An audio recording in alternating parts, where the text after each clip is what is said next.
Hello friends, welcome back to my channel. तो finally अभी स्त्री 2 आ चुकी है और ये एक मूवी इतनी बड़ी हिट साबित हो रही है। इवन 2024 की ये पहली ऐसी मूवी होगी जिसको इतनी ज़्यादा बम्पर ओपनिंग मिली है। और सबसे बड़ी बात कि 4 दिन में 200 करोड़ से ज़्यादा कमा लेना, ये भी अपने आप में एक अनबिलीवेबल टर्म है। और ये मूवी मैडॉक सुपरनैचुरल यूनिवर्स की 5th एडिशन है और इसको डायरेक्ट कर रहे हैं अमर कौशिक। और इसमें ऑब्वियसली वो सारे ही कलाकार हैं जो कि स्त्री के फर्स्ट पार्ट में थे।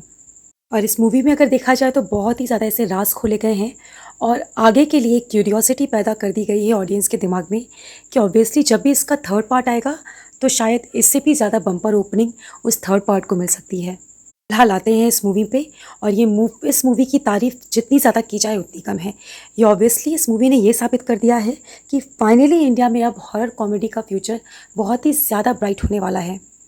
सारे ही कलाकारों ने अपनी एक्टिंग का शायद 100% से भी ज़्यादा इस फिल्म में झोंक दिया है और उनकी मेहनत पर्दे पे साक्षात झलकती है। श्रद्धा कपूर हो, चाहे पंकज त्रिपाठी हो, राजकुमार राव, अपार शक्ति खुराना या फिर अभिषेक बनर्जी, इन पांचों ने ही अपने कंधों पे इस मूवी को उठा रखा है। और इन पांचों की वजह से ये मूवी इतनी ज़्यादा इंटरेस्टिंग हो जाती है कि ऑडियंस इस मूवी को बिना पलक झपकाए भी देख सकता है। इस मूवी में सबसे ज़्यादा शायद हमें तारीफ़ करनी चाहिए तो वो है इस मूवी के राइटर और इस मूवी के डायरेक्टर, जिन्होंने इस मूवी को इतने ज़्यादा सधे हुए तरीके से लिखा है। और बहुत बड़ी बात होती है कि एक मूवी में हॉरर के साथ साथ आप बिल्कुल टाइमली या फिर सिचुएशनल आप कॉमेडी क्रिएट कर रहे हैं, ये बहुत बड़ी बात होती है। इसलिए फाइनली 2024 में ही सही, हम इंडियन ऑडियंस को एंटरटेनमेंट का भरपूर पैकेज मिल चुका है। इस मूवी में जितने भी कैमियो कर रहे हैं कलाकार, चाहे वो अक्षय कुमार हो, तमन्ना भाटिया हो या फिर वरुण धवन हो, ये तीनों भी ऑब्वियसली सिचुएशनल या फिर एक ऐसे मोमेंट में आते हैं जब इस मूवी में बहुत ही ज़्यादा क्रूशियल टाइम चल रहा होता है कैरेक्टर्स के साथ। और इनका आना इस मूवी में अखरता नहीं है, क्योंकि ये जब जब भी आ रहे हैं तब काफ़ी चीज़ें सॉर्ट आउट करके जा रहे हैं। इसीलिए इनका कैमियो या फिर गेस्ट अपीयरेंस इस मूवी में बोझिल नहीं साबित होता है।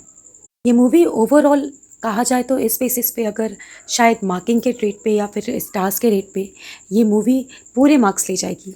लेकिन शायद मेरे हिसाब से क्लाइमेक्स थोड़ा सा लंबा हो जाता है, थोड़ा सा बेफिजूल का हो जाता है। पर शायद इन गलतियों को भी नज़रअंदाज कर दिया जाएगा, क्योंकि इस मूवी की ऑब्वियसली जितने भी पहले के सीन्स हैं या फिर क्लाइमेक्स के बाद वाले सीन्स हैं, वो काफ़ी हद तक बहुत ही ज़्यादा सधे हुए हैं। हर सीन एक के बाद एक चेंज हो रहा है और तो और बहुत ही ज़्यादा इंटरेस्टिंग वे में वो दर्शकों के सामने आ रहा है। एडिटिंग हो चाहे डायलॉग राइटिंग हो, सब बहुत ही ज़्यादा अव्वल दर्जे के हैं।